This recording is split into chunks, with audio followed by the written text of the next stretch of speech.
Hello, everybody. Welcome to the Facebook Live that I haven't done in so long. It feels like I think it's been about, I don't know, 8 weeks, maybe longer. So it's almost spring here in Michigan. It's exciting. There's all kinds of new beginnings happening, including me. You may have seen my email or my post about pivoting to working with coaches, healers, and practitioners. So that's going on. I'm rebranding. There's all kinds of things happening. And I thought it'd be a great time to come in and share with you. There was a new member to the group, and she had asked the question that I posted an email, and I'll read that off in just a minute. But before I get started, I just want to say, for those of you who are watching and listening and you're watching the replay later, I'm having a masterclass for coaches, healers, transformation experts, and that, to me, that is anyone who's helping somebody else, whether you're working in mass with a lot of people, a lot of clients, maybe you're a therapist, psychologist, social worker, counselor, mentor, guide, any of those, energy worker, healer, whatever you want to call yourself.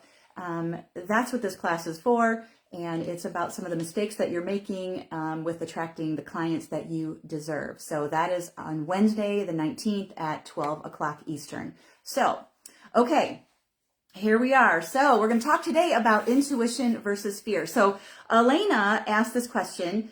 She can't be here live today, but she's going to catch the replay, which, oh yeah, I wanted to mention that too. So some of you might know that Facebook is no longer going to allow Facebook Live videos to remain on their platform. So I think once you go live, they go away. So any of the videos that I have created here in the group, a lot of them are already on my YouTube channel, but I'm going to go and get all the ones that are worthwhile to save and share over and download them and put them over there on the YouTube channel. So if there's something that you have gathered, and even this one will be over there. So that's where you will find any Facebook Lives in the future. And I may be changing platforms. I'm not certain what I'm doing with that yet, but here we go. All right, so Elena's question was, how do I tell the difference between anxiety and gut level intuition saying no? Or if that spark of desire is truly intuitive guidance and not just an impulsive decision? This is such a great question because I remember I was struggling with this quite a while ago. And occasionally, sometimes I'm like, well, I'm wondering, is that it? Is it fear? Is it really something I should do? And whether you're a business owner or whatever you're doing, we make decisions all the time. There are all kinds of decisions to make every day. In fact, there's something called decision fatigue because we make so many decisions. And by the end of the day, if you have kids and someone's asking you what's for dinner, you don't even care because you've already made 1,000 decisions before that and you are done. So sometimes when we are in the place of having to make a bigger decision, it is preceded by so many yeses and nos throughout the day. And we're not sure really if we've even got it in us, to make the decision that's going to serve our greatest good. So with that said, let's get into this. So I'll share you an example. I'll share with you an example of here's a big one. This is a big personal decision that was going on for me. And I've been married before. Shocker. Some of you know this already. And my first marriage, I will say, walking down the aisle, I had the intuition that I mistook as fear, that I shouldn't do it. And leading up to that day of the marriage, I was getting little hits. And everybody's like, oh, it's just the jitters. It's just you're just nervous. Everybody goes through this. That might be true. But I had a big hit going down the aisle. And do you know, I was like, it kind of almost floored me like, what should I do? And I was like, no way. And so here's what happened. Because of childhood programming and my fear of coming out with everybody already there and everybody's at the wedding and everything. And I went through with it because I thought, well, there's all this commitment and money invested already. I shouldn't say no, right? Oh, well, I'm divorced now. So I guess that was kind of a little hit there. Things just didn't work out. We're not going to go into all of that story. But the truth is that is a big one. So we're not going to all have decisions like that where our intuition is knocking on us, but we might. And so it is a really good skill to develop this intuitiveness that we all have. It is something that we are all born with. We all have this gift, as you can call it. And some of us are more gifted. And when I say it like that, it's because some of us are practiced in it. We know how to use it. We do it every day. We intentionally use it. So a lot of us say, well, there's a woman's intuition, or I have intuition and my intuition told me. So sometimes people are dabbling in it, and that's fine. But when you're actually intentionally using your intuition every day, and you're using it to guide you in your steps, and you're trusting it so much like a trusted friend or a counsel to say, yes, do this, no, do that, don't do that, or before you do this, do these other things, or ask this person this question, or make a call to so-and-so before you take the leap. That's really valuable. So what I want to say about intuition with versus fear. So think about intuition when you get something that feels good. So let's just start with fear. Fear, we all know what that feels like, right? We know some of us are very kinesthetic, and we feel it in our body somewhere. And you can just notice whether it's a pit in your stomach, it's butterflies in your stomach, it might be lightheadedness, so as soon as we feel fear, the neurochemicals are flooding our system, and it's starting to create an emotional response. So we get these emotional responses. And so when we have that, we might feel our heart racing. We might feel a little sweaty. We might feel, shaky, nervous. Our nervous system gets a little on alert, and maybe a lot on alert. So these are some things to notice, like, how do you feel? And typically when we feel fear, we contract because we want to protect ourselves. Because if we're feeling afraid, even though, fear a lot is that reptilian brain fear, and it treats it like we do have a mountain lion coming after us. And that is how we respond. Our body reacts that way, like we're going to be chased. So even though we're thinking, I'm trying to think of something smaller. I was going to say standing up and doing an oral book report when you're a kid. I remember that being extremely terrifying, and it felt like a mountain lion was coming after me. I was trying to think of something a little more mild, but public speaking is pretty scary for a lot of people, and it brings up that fear in us that we are being chased, that we are being threatened somehow, and we've got to protect ourselves. We got to fight or flight kicks in. I got to run, I got to fight, or I got to flee, or sometimes we have to freeze, and our body is doing something. So we have to notice when we're in fear, like notice how fear usually shows up for you. I'm pretty sure you're experienced in feeling fear, so you know what this feels like for you, and everybody does it a little bit differently. So I'm just going to say hi to Kasha. I don't know how to say your name, your full name. Katarzina, maybe? Did I say that right? Amberly, hi guys. So thanks for being here. Okay, so back to the fear, feeling the fear. We might feel anxiety. And there's also an urgency. We got to make the decision now. We have to hurry up. And like, what is that feeling? And that's all contraction, right? So when it is, I said it right. Thank you. And without my Polish accent, which I'm not very skilled at. Okay. So the other thing is when we're in fear, we start thinking about worst case scenarios. Now, when you're running from a saber-toothed tiger or a lion or a mountain lion, whatever, you're not thinking about anything like that. Your thoughts are just like, how do I get to safety, if that's really happening?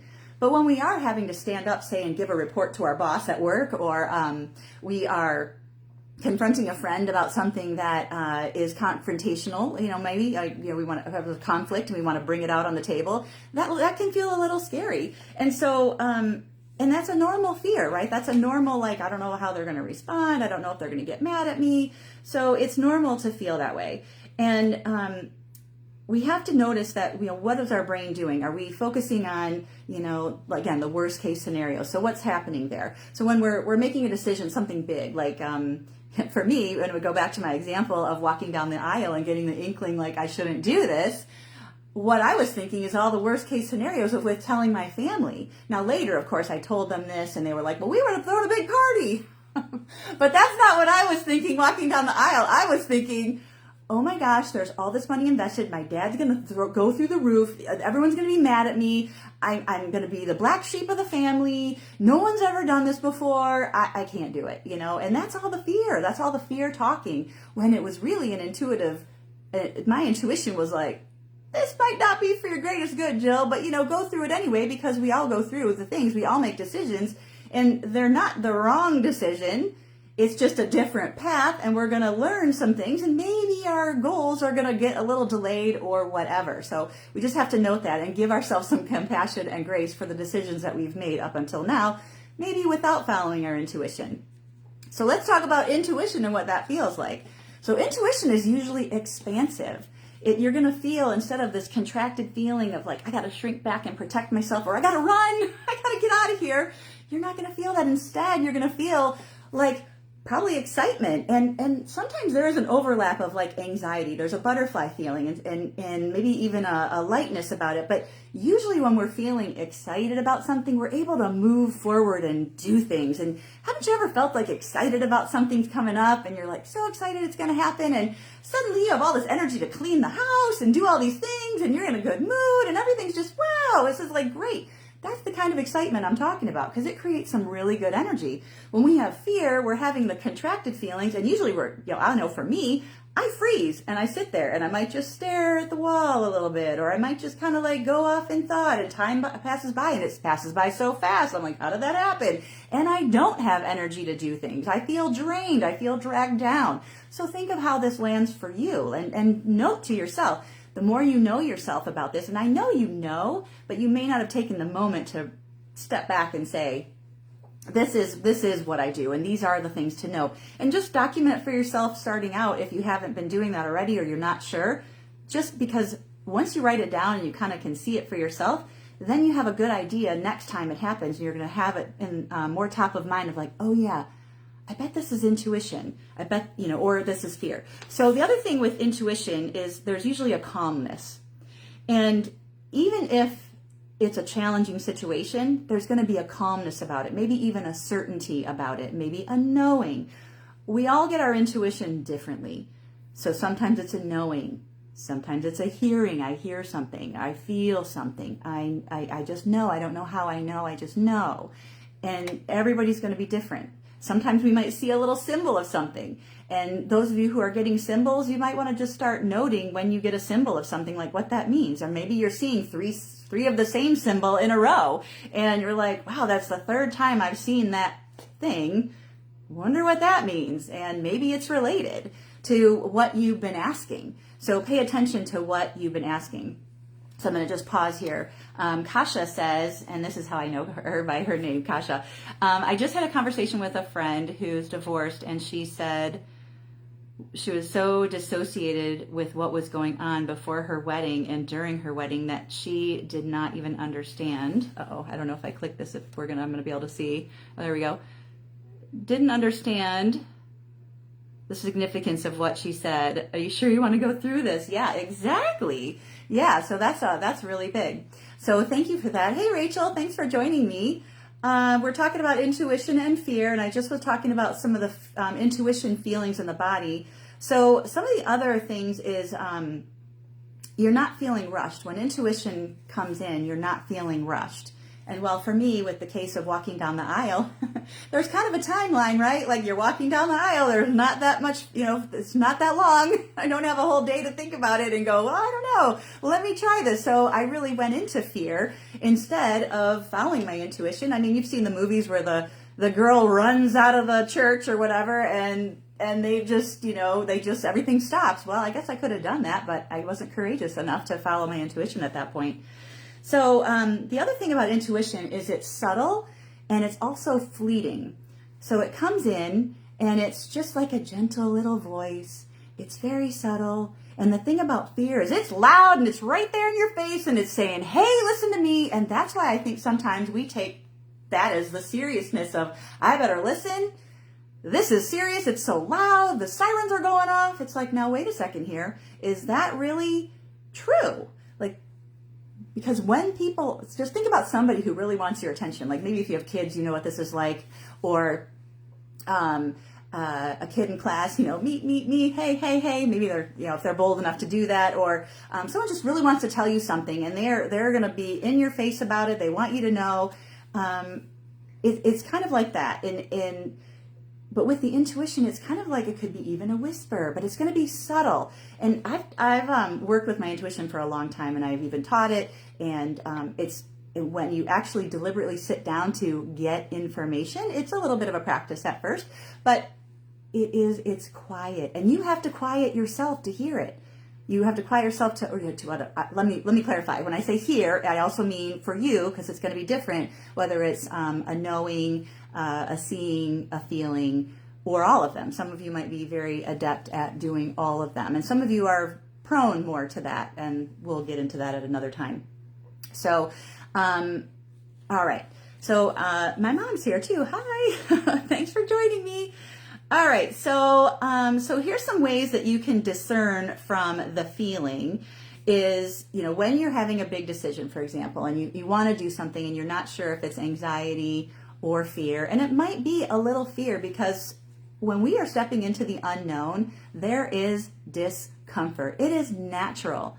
And the thing we need to learn and remember about discomfort is the more you are skilled at stepping into the discomfort, the easier it'll be to feel discomfort. And your comfort zone will grow, but you'll also feel the skill. It'll be a skill, like a feeling of instead of constantly retreating, and that's your habit, you'll be like, you know what, I'm going to dip a toe over here. I don't have to dive full in, but I can dip a toe and see what it's like and get a sense for it and trust myself to know enough that if this isn't right, I'm like leaning out, if this isn't right, then I'm going to get to come back. So you can always do that and just check in with your body. A nice way to do this with your body, especially if you're kinesthetic, remember when we have the neurochemicals flooding our system, our emotions are going to go wild. If we are in fear, our heart rate's going to go way up. Our heart rate might also go up when we are feeling excited, but I bet it's not going to be the kind that makes you breathless and you're going to feel like you got to run from a mountain lion, right? So that's where you want to discern. But you could put, one hand on your heart, one on your belly, close your eyes and just breathe and feel and see if it's going to dissipate. You can do this before you make a decision even too. For me, I didn't have the time going down the aisle to just excuse me, one moment, I'm just going to pause. I wouldn't even have known this tool for myself to just take a breath and pause. I mean, there's always the pause is such a good practice when we're doing anything. Just practice the pause. I think there's a whole book and a course even on that.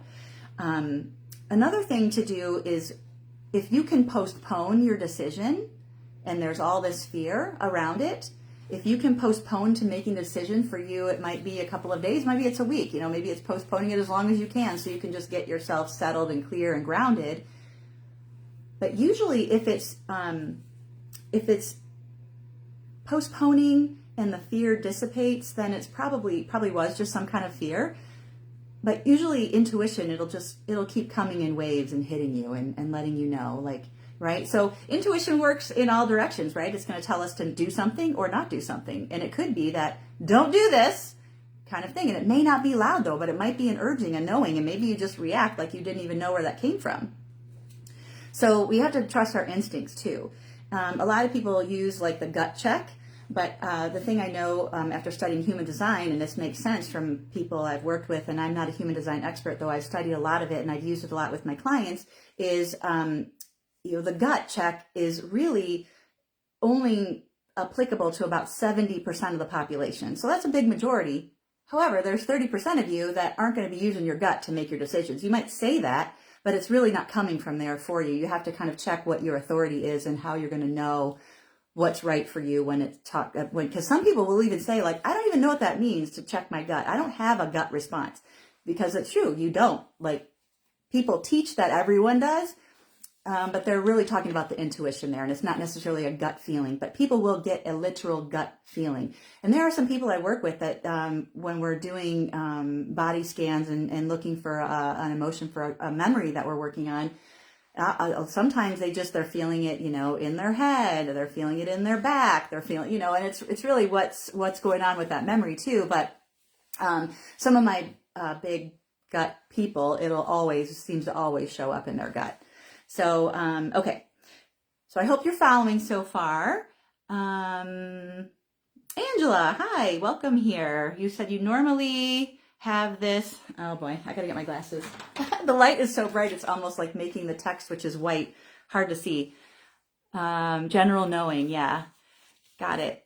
Okay, I see you guys talking to each other, so I'm sorry if I missed that. And my glasses, when I have them on, it's like the light's in there, so forgive me. Okay, so the other thing is simplicity. So when things are coming from our fear-based area of our lives, fear, and a lot of the fear is coming from our childhood, things that we, our programs, we'll call it, our unconscious programs that are driving our behavior right now. They're driving our emotional bus, and that's where our fear is usually coming from, unless it's some big scary thing that we instinctively know we should not do, right? Like, don't step off that cliff, right? You know not to do that, right? Don't go approach that rabid, barking, growling dog, even though it's attached to that tree. Don't go over there, right? You're going to have instincts that are going to tell you not to do things. But there's fear often is coming 99% of the time from our childhood upbringing, our programs, and things that are in our unconscious mind driving that behavior. So what happens is it can get real confusing and complex, because remember, it's that loud voice that's coming in, the fear telling you don't do something, and it's going to be loud, it's going to be confusing, and then you're going to have stories going wild. You're going to have all these references that are going to show up, and it's going to be like whether you see movies or you hear something, you're just going to have this knowing, this feeling, whatever, and it's going to all, if you do all the things, you're going to feel all these things, and it's going to be, it's just like going to be overwhelming. But what if it's like some awesome opportunity to do something, to step out of your comfort zone, like say you're a business owner, and it's like this awesome opportunity to partner with somebody to do something really great together. But instead, you're like, oh my gosh, I can't do it because, and you might not even know why, but you just have this fear because I can't do this. Maybe I'm not good enough. Maybe whatever it is that rolls up for you of why you can't do it. Or I've been burned before, or I don't trust women, or, whatever. I don't trust men, whatever it is for you. Those are the things that are coming from old memories, old childhood memories. And as much as it's, easy to say and identify, it's like, okay, what do I do now, Jill? Well, that's a story for another day of what we'll do. And I, as I was compiling what I wanted to share with you today, we're going to talk about more of how to practice, and implement this intuition, because it's a really big part of who we are and how we live our lives. And so many of us are living in our brain of logic, and our conscious mind is really not, it's not that it's not trustworthy. It's got a lot of connection to our unconscious programs that are driving our emotional bus to say no to something that could be an amazing yes for you. Like if you said yes, it would open up doors for you that you just don't even know. All right. So another thing to do is when you are having this decision and you've got intuition or fear and you just don't know what it is to ask yourself, is this aligned with who I'm becoming? So most of us, I would say, we kind of have a vision for who we want to be. I mean, especially as a, coach, practitioner, whatever, if you're working on your business, you know this, even if you don't, if you have a career goal and you have goals, you usually have goals somewhere, or you want to earn more money, you want to have a house, and you want to ask, is this decision aligned with who I'm becoming? So say you are an energy healer and energy worker. And by the way, healer is, the definition is bringing you back to wholeness, bringing others back to wholeness. It's not necessarily, you're making healing miracles necessarily. It's you're helping people return to wholeness. And that's why I put it into the transformation expert bucket, if you will. So say you're a healer, you want to grow your practice, and there is this opportunity to partner with somebody. And this is where you're like feeling fear about it. It's kind of exciting, but it's also maybe the fear is just so much louder than whatever you could be getting possibly from your intuition. So you just ask, just take a pause. This is where you want to just like, get clear. And maybe, again, if you can postpone and give yourself the time, especially if you're the type of person that your body responds to things and you need to just kind of settle it down, do some things that calm your nervous system. There's a lot of different body somatic tools, bioenergetic tools that you can use to calm your nervous system. There's all kinds of things like the vagal gym. There's so many things now coming out that are just amazing. There's things that I do with my clients too. And it's just really great to calm the nervous system down. I mean, box breathing, there's a lot of different breathing techniques you can do. But sometimes we are so much in the anxiety that sometimes breathing or looking at something pretty is not going to calm our mind, or sitting there and listening to soft music because we're so up, the emotions are already flooding. The neurochemicals have already got our emotions just flooding our system. So it's just, sometimes we have to ride the wave. And you've heard me talk about this before if you've watched any of my other videos. So sometimes we do have to ride the wave. So delaying and taking a pause, maybe a day or two, and then coming back in and checking, is this in alignment for me and my goals? And ask. And then not just like wait for an answer like right now. It may not be right now that you get the answer. It might not be until later tonight when you're drifting off to sleep and you're going to get something that's going to go, oh. But when you get more practice and you're actually visiting your intuition on a regular basis and saying, hey, what would you like me to know today? Or asking questions on a regular basis, then you're going to get more skilled and more fluent with getting the answers, and you're going to know what it feels like and what it comes through as for you. But it starts with experimenting and coming at it with like a childlike sense of awe and wonder. Like, oh, I wonder what I'm going to get today. I wonder what my intuition has for me today. Because trust me, it's there. If you have not been able to quiet your mind to listen, it doesn't mean it's stopped. And so if anyone's going to tell you like, oh, it's just rusty and you're going to have to call it back in because it's gone away and gone to sleep. No, that's not it. I don't believe that for a second. It's always there. It's always talking. It's just a matter of where is your attention going? Are you in fight or flight and you're constantly listening to the unconscious mind, talking to your conscious mind, creating all those stories, feeling all the fear? When we can allow ourselves to just calm down and breathe and make a practice of calming our nervous system on a daily basis if we have to, because sometimes some of us wake up and we are anxious when we wake up. So it's like, what can I do first to get myself feeling calm and set my, before I set my feet on the floor from my bed and move into my day? And some of us might need to do that more often throughout the day. And that's okay. There's nothing wrong with that. But I invite you to touch base with your intuition, even if it's just for a couple minutes or 5 minutes. And one of the ways I love doing this, and I will get into this more another time, is to do spirit writing, or you can call it intuitive writing or automatic writing. There's so many different terms for it. But just set a timer, get yourself quiet, ground yourself, do whatever little ritual you need to do for yourself to just relax. And then ask your question. And some of the best ways to start is just a piece of paper that's blank. What would you like me to know today? And then just start writing and see what comes. You may not get much of anything the first couple, 3, 4 times you do it, but I guarantee you when you do it on a consistent basis, I used to do it every day and even more than once a day because I was just so like enthralled with what was coming through. Now it's almost like I can just go flip. Hi, let's talk. And we get information. Sometimes I might have more of a busy day and it takes me a little bit longer to get myself settled down to connect. It happens. And I just want to impress upon you again, this is for everyone. This isn't just for coaches or healers. This isn't just for people who are gifted and were born with something. You are all born with this. Everyone has this ability. There is no person on this planet that does not have it. It's just a matter of, have you used it? Have you practiced it? Just like your bicep. We all have bicep muscles unless you had one removed from surgery, because I do know someone with that. We all have a bicep. And if you want to develop that bicep and get stronger, what do? You do exercises or strength training so you can build that muscle. Does it happen one time? No, it usually doesn't. In fact, I'm pretty sure it does not. You might tear up the fibers so it can start rebuilding and it's going to be a little sore. But it's not going to happen immediately. You're going to need to build it up. So just like anything else, your intuition takes practice. And again, it's not gone if you're not able to access it. All right. So I'd like you to do a little something here. So I invite you to just take a nice deep breath, and we're just going to practice what your intuition or what things feel like in your body. So just take a deep breath, close your eyes. You can even put a hand on your belly, a hand on your heart. And just take a couple of breaths and just notice how things are sinking. Notice how your heart rate feels, if you can feel it. Notice how your breath is. Is it faster, slower? You can make noises when you exhale. Kind of feels good. And so I want you to think about a decision that you're facing. It might be what's for dinner. I don't know what's for dinner. But even something a little bit bigger. It doesn't matter what it is. Like I said, we are in a world of making decisions every day, no matter what you do.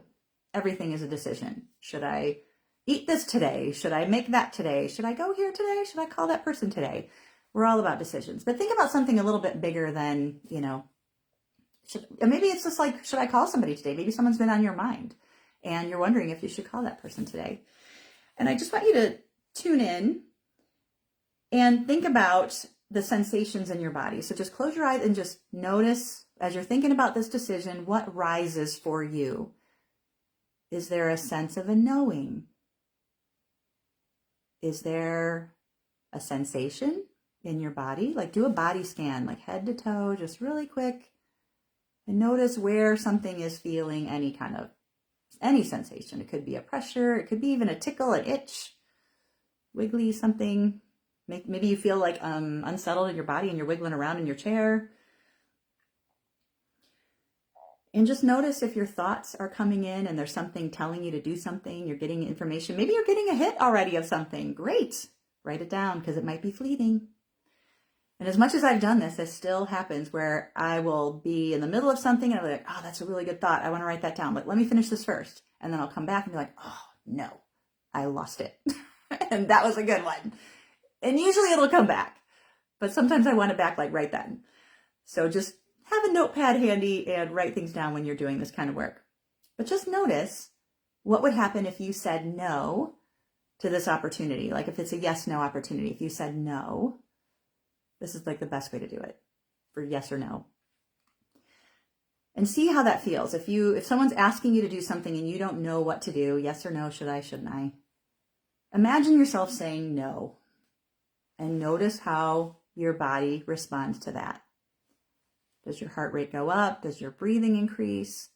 Do you feel nervous? Anything that gives you a sign of something. It could be completely different. You get a pain in your knee. It could be anything. Is your eye twitching? You feel a sense of urgency to get off your seat? And just pause that for a second and let's just switch into the decision the other way. Imagine you've got this decision to make and you say yes. Does that feel good? Or does it feel something else? And again, scan your body. Where is it? Where do you notice it? And what does it mean to you? Like that's one of the bigger things. Like you're getting these sensations. What does it mean to you? So just notice, this is just an exercise in noticing your body. Sometimes we are so busy, caught up in our day-to-day stuff, we are not taking time. And it's not a matter of just calming our mind. We need to calm our body. They're very connected, right? They are interconnected, our body and our mind. So when we can sit still, and another practice I can just recommend that's getting me right now, and I'm using my intuition because it hit me, so whoever's watching, this might be for you, is to make your eyes soft. You don't have to close them. Find a spot that you keep your eyes very still and your body as well. And just keep it so still. And if you find it challenging and you can't do that, notice what's there. What's interrupting it? What's not letting you? What are you feeling? Are you uncomfortable, antsy, anxious? What's going on? What are the thoughts happening? What does this mean? Because the one thing I can say about getting still like this, a lot of people when they, meditate for the first time or whatever, not that I'm saying you have to meditate, it's a very nice practice for sure, but you don't have to do that. But getting still requires it's a skill. Everything is a skill, by the way. Everything is a skill. Just brushing your teeth is a skill. Driving your car is a skill. So is accessing your intuition and being still. But often it's challenging when the unconscious mind's programs are running for us to keep still in our bodies. And when we're constantly on the move, we are not giving ourselves time to land and allow anything else to land. Because when we can, I'd love to say, raise your hand if I could see you, raise your hand if you are a type of person where you get some of your greatest insights when you're drifting off to sleep or when you're waking up. There's no coincidence for that, you guys. It's because that is when your brain is like so quiet and your body is still. So there's something to that. And you can even do this writing, like right before you wake up or maybe you laid in bed for a little bit, relax, and then do some. and see what happens, and try it at different times of the day. Experiment. Like that is the best thing to do. Okay, so I have no idea how long I've gone on. I meant to set a little timer here to keep track. It's like I feel like I'm in the mall where they don't let you know what time it is because they just want you to keep shopping. Because Facebook, when you're doing Facebook Live, it does not let you know what time it is or how long you've been on. And anyway, so some of the things I want you to notice is when we get intuitive hits for ourselves and we don't know what it is, and we want to sometimes ask somebody else for their help, I want you to remember, this is like a pro tip. When you're asking somebody else for their opinion or their advice, remember, their answers are going to be based on their references of their life. So if they're not real centered and real grounded and an open, hollow bone to answer your question and support you in that, I caution you to who you ask advice from. And often what we do is, our unconscious mind is real tricky. It's going to align us with the people that are going to give us the answer we need to make the decision. Notice I'm putting my little air quotes here. The answer we think we need to support us in our ongoing patterns. Am I making sense? So when you are making a decision, say, okay, so I'm just going to use a dating scenario. So somebody is dating, they want to date and they want to hook up with this, this guy, and they just like this seems like really cool. And they're going to their friend who's been burned by man after man, boyfriend after boyfriend, and they just are done with men. So the single dating one wants to go out with this guy, and she's going to go to her friend to say, hey, what do you think? I would hope that the person could be a hollow bone, but what if she's not? What if she's just so jaded and she just only sees the bad in that person? You shouldn't go out with him because of this, because of that, and this is what I see about him. And then suddenly she might be thinking, oh, I didn't even notice that. Maybe you're right. And then they start doubting themselves. But inside, maybe she was getting this big intuition hit, like, wow, I think he's the one. I really have this great feeling. And, sometimes just because someone says something, we're not always taking the advice for truth, but I just wanted to, practice discernment is my point here. Practice discernment and notice who you're asking questions of when you're looking to make decisions and how people are supporting you in that. The other thing I want you to notice is even think back in the past, like how often you've gotten intuitive hits and you weren't sure that they were, but then later you're like, I should have followed. That was interesting. I was told not to do that and I did it anyway. Something that didn't go that bad, but maybe it was something that you were like, that was terrible. I really shouldn't have done that. I knew I shouldn't have done that. How many times have you said, I knew I shouldn't have done that? I knew it, right? We've all done that, right? So notice, and I would even invite you to write some of these things down as a little bit of evidence tracking to kind of see how you're doing as far as your progress in following your intuition. And it's not going to be like 100%, and it's not rocket science. This is just, it's really going to help you clue you into what you truly want for your greatest and highest good and create really what you want, what you desire. Like, that's what I'm all about. Like, let's create some fun in our lives or whatever it is that you want. Maybe you don't want fun, but I do. Whatever it is you want, a bigger business, more money, more happiness, more joy, whatever it is, create that. And you can, following your intuition. Because sometimes following our unconscious mind and those programs that come automatic and we're using our logical mind to make the decisions, we tend to make the same ones and we're not helping ourselves. So I already talked to you about integration, which is the practice of doing some spirit writing or accessing your intuition on a regular basis. So do that, and I would love to hear from you in the group, how it's going, ask any questions. I will come on here again. I was coming on here regularly, weekly. I might start doing that again. It won't be this week though, after today. It might be in a week. And maybe Sundays is a better day. I found I was doing them on Wednesdays in the afternoon and it was kind of low attendance, but maybe Sunday afternoon is a good time. So chime in on that one. And all right, so I'm wondering if anybody has any questions or thoughts they want to share. Rachel missed the first 10 minutes. Got it. You can totally watch the replay. But if anybody has any questions, I could even bring you on live to ask or share or any insights that you're having. I'd love to hear from you.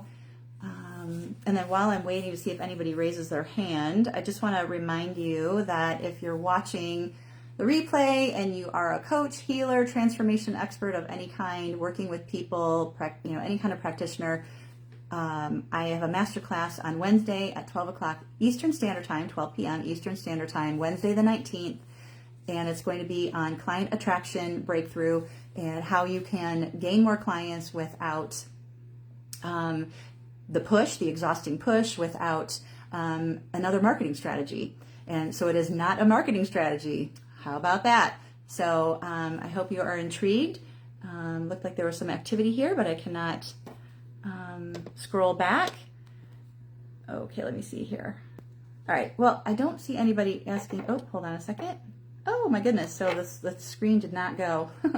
Well, there's a lot of chatter here that I didn't notice, so I apologize.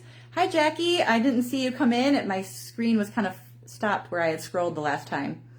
All right, so if anybody doesn't have any questions, if you don't have any questions, that's totally cool. But you can always ask in the group to ask me to help you with something if you're finding it challenging. But one thing that I've always found helpful is to write things down, because again, even with intuition, as fleeting as it is, you're going to forget the wins or the celebrations you had with your intuition sometimes. You're not going to, the big ones you'll probably remember, but the little ones you won't. And so here's the other intuitive practice that I want you to consider doing, and that is just doing it with little things in the day and asking yourself, and not just asking yourself, should I or shouldn't I? You want to ask your intuition and just like, okay, and put it out there. So the ways I access my intuition for me, and there's so many ways you can do it, but you might find these little tips useful, okay? So a couple things I've gotten from Edie, or is her name, excuse me, Echo Bodine. I don't know why you say Edie. Echo Bodine. She has a book. My mom actually recommended it to me years ago, and she has some really good stuff in there, real basic stuff for people who are beginning intuition. But one of the things she recommends that you do, and I used to do this before spiritual intuitive readings, is, you've got your third eye here, and to imagine that you have an eye here and that your eye opens. Just imagine an eye opening. And then your ears, so you can hear. Imagine that there's a zipper connecting your ear to ear, and imagine that zipper unzips and you are now open to hear. Some other things, what I like to do is I like to connect. Some people do it with like a column of light. I use a big gate that is up there, like you call it Heaven's Gate.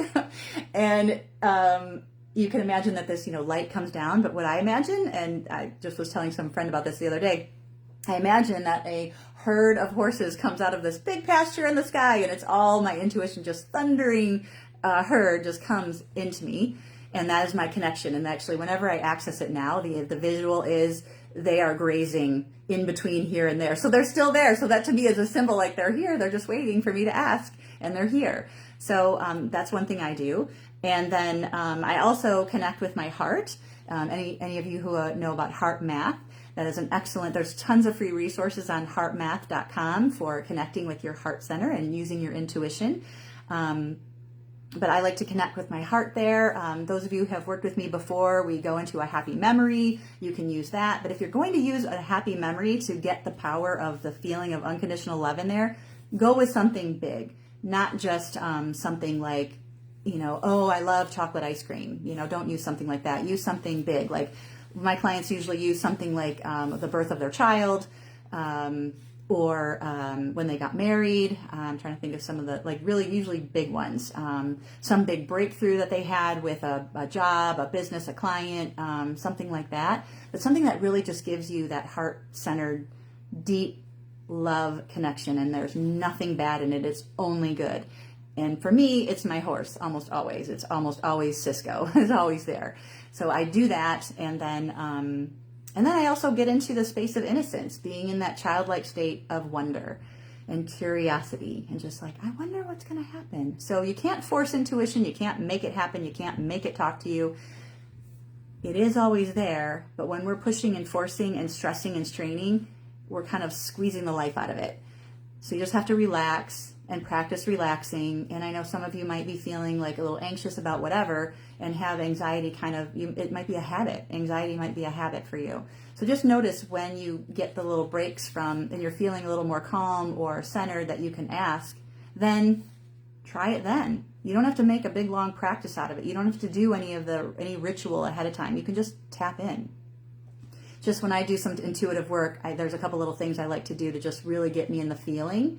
And for me, I'm very kinesthetic, so I like to feel the feeling, and then I have the feeling, and then I am asking from there. And I get some really great stuff. So in the near future, I will share some more on how to do this and what to do to practice, some other ideas, the things I do. And let me see if anybody asked any questions. I don't have any. Hey, April. Thanks for being here. I was talking about intuition versus fear. You'll have to watch the replay if you're interested in that. Okay, so I hope you guys enjoyed this, and everybody is having a great Sunday. I will be back. Just to remind you again, with intuition versus fear, we all have intuition. We've all experienced fear, and it's a matter of just determining what the difference is for you, because we're all going to experience it a little bit differently. But just know your intuition is an expansive feeling, a lightness feeling. It usually is coupled with maybe excitement, and fear, when we're making decisions, especially, it's going to be confusing, it's going to be loud, it's going to be pushy, it's going to be, you're probably going to even hear some things that maybe your parents said, or repetitive things that you say to yourself. So just notice what comes up for you, and I wish you the best in tapping into your intuition, and I'm excited for you to hear how it goes and what you do with it. So I will see you all next time when we talk again, and you have a great day. Bye.